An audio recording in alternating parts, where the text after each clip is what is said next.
so we'll just talk about why Pete's running, why he's crazy, and whatever else we want to talk. We can talk about some of this idiot stuff that's going on. You Oh know? yeah, I told you some stuff already with the campaigning thing. Yeah. This is a whole different ballgame right now. Okay, here we go. In five, four, three, two. Hello, and help me welcome Pete Silva. Pete, nice to see you Good to again. be back, Carl. We started out together way back in 2008, Yep. and we're at it again still. Although you're running for office at Ward Ward 8. Ward 8. Ward 8. That's right, Ward 8, Yep. and you'll be another representative up there. Well, hopefully, I mean, it's time to do it. I mean, it's I was going to stay out of it, but the reason I got in it to begin with is rather than talking about it and complaining about it, you got to do something. Yeah. And this last time just was insane. I mean, we lost every seat, as you know. Right. Even when you and I were there the first time, I think we had like 6 seats. I don't even think so. I think it was about 4. Was it 4? Yeah, so it was really. But that was an Obama year. But Right, at least we right, were able right. to pull that off. Right. But this last time, I mean, it's just, you know, it's the whole environment. It's just, by staying out of it, I think, and a lot of us that did, they just took over. And as you learned, like we both learned together, you said we went there together. Right. There's no reaching across the aisle with them. You know, it's their way or the highway, and they're very organized. We had all the different factions you and I learned, and we spent half the time fighting our own people. Oh yeah. You know, But that made us a little bit sharper, I think. I agree with you. I think us going in the minority, I'm Right. glad I had that one. I don't want to ever do it again. And I hope if I get in, it's not in the minority, because Right. it really is a waste of your time. Right. It really is. You can't do anything. Where we would compromise, you know, and I mean, most of the compromising we did, I think, was okay under Bill. Yeah. But you know, before that, the different leadership that we had, or lack of it, it just was. It's just sad, because I was talking to Mary Ellen McKay, was on my radio show 2 weeks ago, and we had Charlie Hall, who's a new guy running, Oh, I know him. and we were both saying, because you know she was up there, and just what an honor it is. Like that day I stood with you, I mean, I was holding back tears, because it just, you know, we're in the same place where Daniel Webster was, and just crazy stuff like that. But it didn't take long for reality to set in, and like, wait, you got to be kidding me! This is a zoo. And I was talking about it today. I think that I'm hoping Bill gets in. Yeah. He's in Ward 9. Bill O'Brien, yes. And if he does, there was changes he was going to make last time, and that's what discouraged me when in 16, when they pulled that coup again. They saw all the stuff he did in 10. Right. You think in 16 it had been a walk in the park, but because, you know, this one didn't get something maybe they wanted, and so they turned on him, and he didn't get in, and you know, the rest is history. But what he was going to do back then is, one of the things I want is we should go to every other year sessions. We were talking about Texas before you came on the air. Right. That That's huge what they- state is every other year. Right. I mean, if they can run that, and at one point it was like the 10th largest economy in the world, Right. and that's why I was really attracted to Perry. Remember, I was a big Perry guy. So he wants to do that, and I'd like to see us go to afternoon sessions where we could start maybe like at 3 o'clock. Right. So people like me that are Right. working, you can keep getting those people. Because as you know, you got into leadership.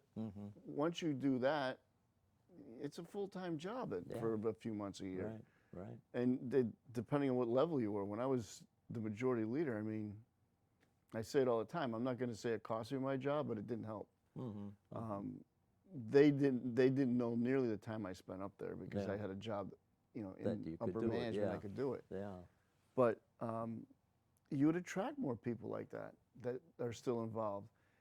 One of my neighbors is involved in this whole school situation here in Nashua, where other towns are all back to school, and you know, that's a whole nother topic. But he's involved in it because he's got kids in school. Sure. So you know what I mean. So he can see it.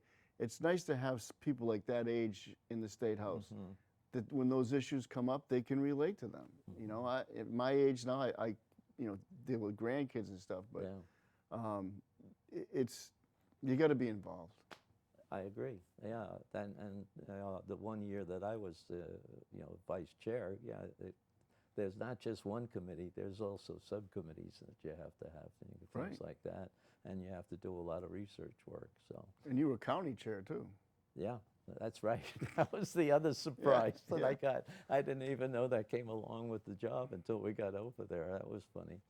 But the county job actually was interesting, and fortunately it was only once a month. And it was on usually a Friday, I think it was. But anyway, yeah, that was a surprise. But I liked it all. It was, and I didn't have a full-time job, so I was fortunate enough to be able to do that, be able to afford something like that. But today, I agree. Today, it's terrible. You remember, you know, you talked about Mary Eleanor earlier. I think you were there when she changed to be from a Democrat to a Republican, and they were crazy in the cloakroom, yelling at us. You can't do this. You can't do that. I says, we did it, you know, because I resigned from the executive board so that she could stay there and do her job, which she had been elected to. So, and she did a good job there. She was providing some support to the executive council. So and you look at the voting record, I swear that they vote like everybody votes the same. Well, it's the same thing. They don't really need 400. They should just have one answer for them. Yeah, yeah. Or 200, whatever it is. I mean, especially in Nashua, we got, you remember Speck, who was a real data nerd, I guess you might say. Yeah. He had sent that out, and I was so surprised that there was the only one time that I saw a deviation from absolute 100% voting the same way here in Nashua was when there were a couple people that didn't agree with gun legislation. They probably were hunters or something like that, but on the side, that was the only time that I saw that they voted differently. Well, I always bring up in 2000, it was a 2010 to 12 term, but I don't remember when we did voter ID. It was near the end of the term. Yeah. And if you remember, the first go-around, there was one guy from Manchester, one Democrat, that voted with us for voter ID. And then whatever, I forget the maneuver that they made, but something happened, so we had to vote again, and this time they got him. So 0 Democrats believe in having to show an ID to vote. You can't even make it. The stuff that they do, you can't make up. And, you know, I was saying earlier, I won't mention her name, but other things they do hypocritically. If you remember when my big thing was the parental notification thing. Yes. And Joan Schultz, at the time, was a Democrat rep in my ward. And she was also a Eucharistic minister at IC where I went. So here's a, you know, pro-choice abortion hound, because you can't be against that with them. Yeah. And I had a record how she voted anyways. And she's giving out communion. And you remember the time we were with the Father McCormick. Yeah. Bishop McCormick, and at that breakfast, and I was sitting right across from him. There was some divine intervention there. But the point is, the hypocrisy is just, it's incredible. So I get an email from a local person in my ward that's a former rep, and she knows my position anyways. I'm not sure why she sent it to me, but she said what my stance was on abortion. So I was in one of my moods today, and I just wrote back, my stance has never changed. I've always been pro-life, and I put life in capitals. And I said, and any practicing Catholic that doesn't suffer from complete hypocrisy should be the same. Thanks for the question. That's what I sent her, so I think she got the message. But again, how can you, Michael O'Brien, Yeah. I remember we voted in 2008 in parental notification, and I said to him, you know, you got to go with us on this. Right, you know, this is you're supposedly a Catholic. Yeah. And I pulled out my cross, and he said to me, "It's separation of church and state." Oh gosh. So I want to see when they get up in front of the big guy and Yeah. they say, "Well, it's separation of church and state." See if you, oh, okay, you're all right. And I don't think it's going to fly somehow. You know, I can't understand that, how they can say that. Yeah, I agree well, with it's you. the money though, Carl. I mean, the biggest thing I learned, Yeah. you know, I tell everybody this, it's New Hampshire's just a microcosm of the country. That's right. It's the same thing. It is, yeah. If you take the U.S. government, they do the same thing with them, right? The Democrats don't break away. Mm-hmm. You get one or two tough Yeah. guys like Manchin. Yeah, West Virginia. He'll go yeah. sometimes, but that's only he's doing that so he doesn't get Mm-hmm. ousted. Mm-hmm. But my point is, the way that they stick together it's almost I really believe it. I think it's a satanic tinge to it. I mean, it's a cult first of all. It is, and they have to believe that. And the things they say, they turn words around. They're very good at manipulating what people say and interpreting it absolutely 180 degrees from what it really was supposed to mean. Yeah, and they're not accountable. Mm-hmm. You know, I was saying to my wife this morning, actually, you know, if Trump win, lose, or draw, Mm-hmm. but especially if he loses, Yeah. he needs to spend those last 2 months in office doing, I don't have the exact answer, but there's got to be a way to do it. The media has to finally be put in their place. Yeah. That's a root evil of our whole country. That's the whole problem. Well, you saw it. I don't know if you ever saw this, but they're interrelated. It's like a cabal that they all are related somehow or other. The people at the higher ends of those. Well, three Stephanopoulos companies. got in there from Clinton, right? Yeah. He had no experience to do that. No. Until they're exposed, Mm-hmm. because the average person, they don't really follow politics. We're kind of geeks with that stuff. Mm-hmm. You know, you got to think we're a real minority Mm-hmm. when it comes to that. The average person will tell you, I don't believe in politics. The politicians are all the same. Yeah. And for the most part, they're kind of right. Mm-hmm. But that attitude has caused them, let the media and the Democrats get away with it. They definitely are one and the same. There's no Right. difference. Mm-hmm. I would guarantee you when you interview, they probably flat out ask you, what's your Mhm. party affiliation? Because there's not one of them that's, well, they're on Fox, and now I've been watching IMAX. Yeah. I keep saying IMAX, Newsmax. Oh yeah. Um, yeah. Like the news. They're not quite as big yet because there's a lot of like repeats, but they're Yeah. starting at 6 o'clock at night because I can't watch Fox News anymore after the morning show. Yeah. The rest of the day, right up During the day, right yeah. through, you know, Brett Baer's useless. Uh-huh. So is my wife calls her my girlfriend. Who's on after him? Martha. Oh yeah. And then you got to start with Tucker and Hannity and Laura. Those are the only good ones. Yeah. The rest of them are all, and I guess now. Tucker's especially good. He brings out a lot what yeah, the opponents have. The other medias. It's I'm surprised ridiculous. he's still on there. He's got some guts. Yeah, he does. Because I was listening to Glenn Beck and he was saying how, you remember I used to love his show at 5 o'clock. Yeah. Right. And he kept going after Soros, Mm-hmm. and they got rid of him. I Mhm. mean, this Soros guy, that's another thing. I don't really get any of that. Why we can't find something on him, take him out. I don't Yeah. get it. Right. He's got to be dirty somehow. That he's, Well, I mean, just if you're contributing, if you paid a protester Right. and that protester hit a cop in the head with a rock, Yeah. how are you not Yeah. culpable? Somehow liable. Yeah. Somehow, right? Yeah. You paid him. Right. So I don't understand. Well, he has such a complex system. I've seen these diagrams of some people trying to interpret how he moves his money, and it's ridiculous. You've got to go through. It's like he's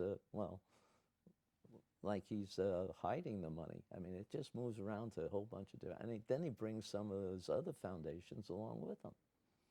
So it all goes through things like that. And But so, he can't be keeping his eye on everything. He's got to have some dirt in his fingernails, and they seem like they don't touch him.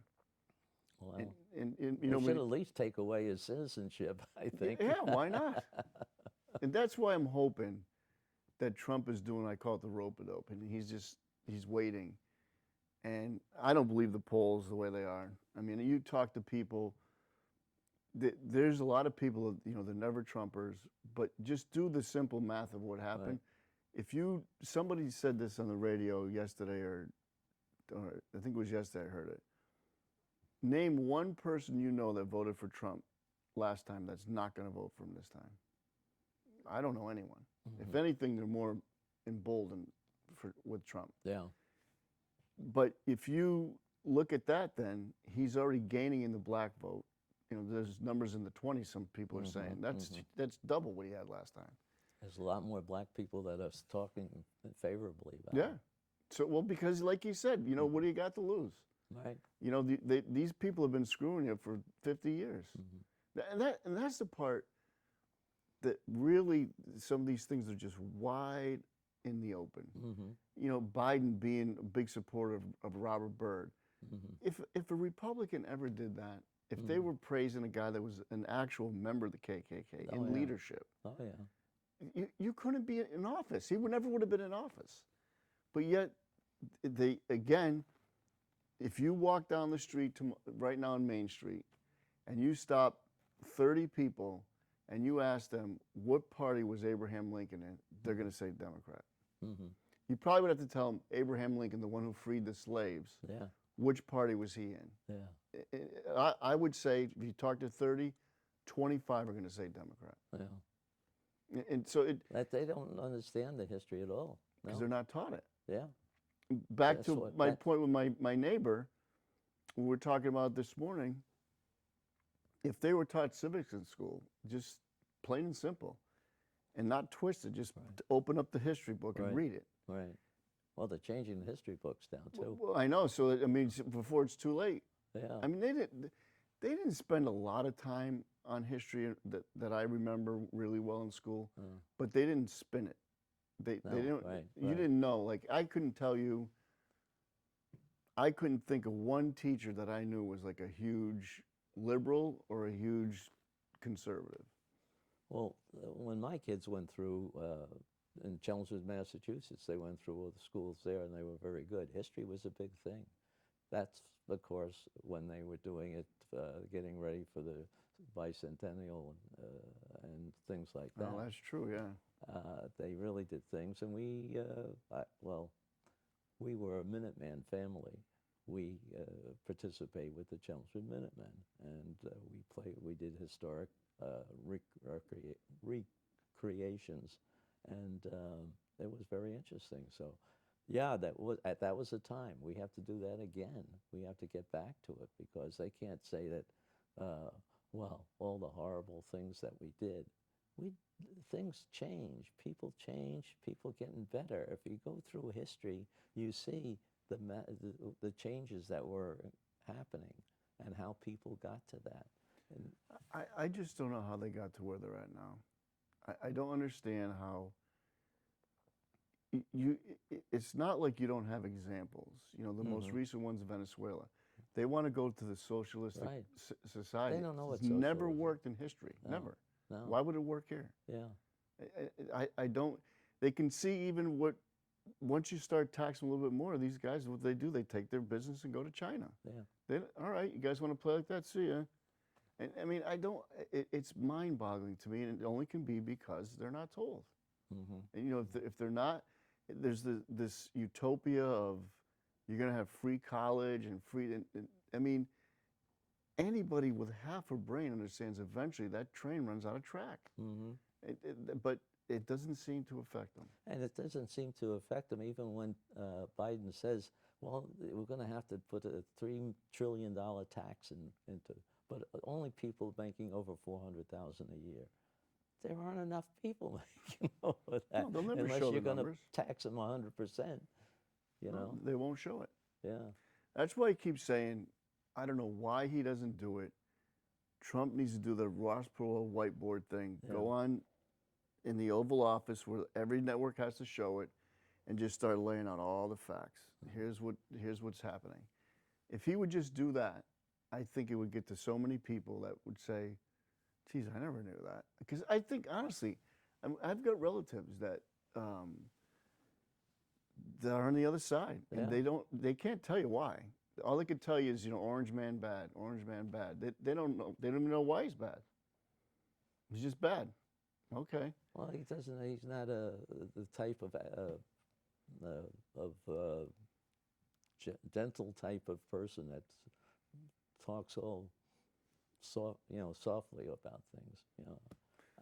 We went to the night before the election. Yeah. He did a rally in Manchester, and Yeah. he flew to Michigan. So we were at the one in Manchester, and Pence introduced him. And I just said to my wife, I said, if Trump could only talk like Pence, Yeah. this wouldn't even be a race right Right. now. I mean, that's Well, Pence did a good job on his challenge. he's a really good speaker. Yeah. I guess he had his own radio show for a while, but he can. He was He can governor. talk. He was in Congress too. So yeah, he can talk, and I think you're right, and I think he also can enumerate things in a smooth sequence, where people will follow him, and I think he really did a good job there. But he needs to get out a little bit more too, and act. Well, you gotta. I think one of the things I'm telling people, look, if you don't think Biden's bad, think of what's going to replace him. She didn't show very good. They don't, and that's so obvious that Yeah, he'll make it to the inauguration. That's it. They'll mark my words, audience. If Joe Biden wins, that they're going to pull the 25th Amendment on their own guy because Yeah. they eat their own really quick. yeah, If they have another plan, and they're going to pull the 25th Amendment on him, sure. They're probably which just he running would it. deserve it. Yeah, I mean, the guys. Like Trump said, they probably shot him in the ass with something. I don't know what they did to get him to that point, but when he can't even put a sentence together normally. right. Yeah, yesterday he read talked that. about the whole stacking the court thing, Yeah, and he literally said, "I'm not going to tell you until after the election because if I do, that's all you're going to talk about." What does that tell you? If he wasn't going to do it, he'd say no, right? He just told me he's going to do it. that's right. I mean, that was kind of stupid by itself. That's true. He could have just said, "I'm not answering it," whatever. Yeah, But it's just it's a whole different environment. I mean, I'm on my way in here today. I'm listening to Howie Carr, and they're talking about the USA Today, I guess, put out a survey after the VP debate, yeah, and they said on the survey there was 4 options. Who do you think won the debate? Carmella, Joe Biden, The Fly, that was, and one other one. None of them were Pence. They didn't even have his name on the list. So I guess they got so much guff for it, they redid it, and Pence ended up winning in a landslide on it. good. But the point is, this is what they're going to. Yeah, I was tell the audience, but I was telling you before, just campaigning. I mean, I just started doing a couple things, and the stuff that comes out of people's mouths when they see the Trump sign, because I put a Trump and my sign, yeah. kind of raise people's blood pressure. But the ones that were against him, but by far, it's not even close. The ones who are for him. Yeah. It's really. Well, that's what I'm hearing. The people I'm interviewing, the candidates that we have running for us, are telling me they're going down and talking to as many Democrats that are for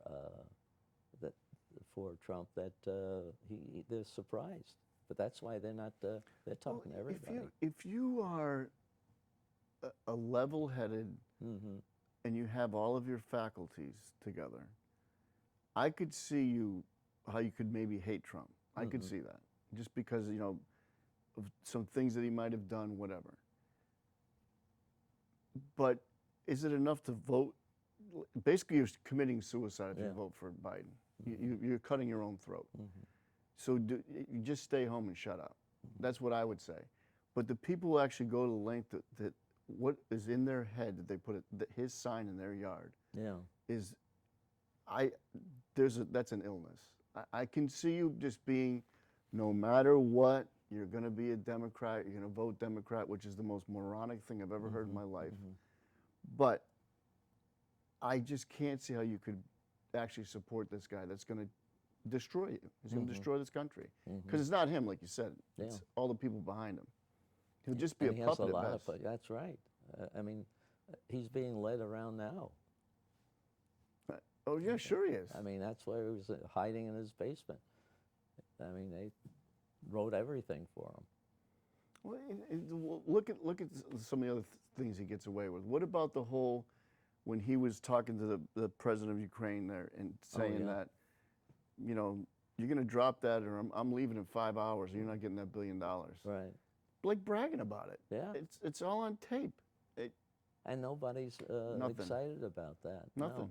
No. And Nothing the to see fact here. that Move along. his son was working over there and getting a big pay for doing nothing. That's supposedly the reason why Trump, the stories I heard, why he did what he did at the debate, is that he really didn't think there's going to be another one because he didn't think Biden was going to make it. So he wanted to get all that stuff out because they have it on there. I mean, I can kind of see that maybe, but if he just shut up. Well, I'm he would've hoping hung that these himself. reports come out that they're looking into now. They're trying to get stuff out. I just heard today, this morning, where they still haven't been able to get things out of the State Department. I was listening to the Rush thing today, and I missed the part he talked about. My wife said she thought it was Barr. Did something came out where Barr's was going against him, and I just heard Trump say, "That's news to me. I didn't hear that. I'll have to look into that." So I don't know if I got to look into it myself what it was. Yeah. Well, there's a lot of things happening. I know because they're trying to rush things out. And that report that they had the special prosecutor looking at isn't out yet. I don't know how much longer they can wait for it to be effective on the election. I don't know what they're waiting for now. I don't know what took so long. I mean, you have so much evidence, and they don't even care. Look at Brennan. He's laughing at it. They got his notes. Yeah. Oh, you interpreted So it we'll see wrong. what happens. But well, you know something? We're going to have to do this again because we've run out of time. it goes by fast, doesn't it? Yeah, so I enjoyed that. I think we can talk some more sometime. Maybe I can come on your show and talk. That would be great. And but we have to watch what's happening here because, as you said, this is a miniature federal situation. Yeah. We have a governor there that they're trying to get rid of, and that's the governor the guy who's running against him is making statements that he can't absolutely make come true. Yes. It is what it is. We'll get him this time. Okay. Well, thanks again. Thank you, Carl.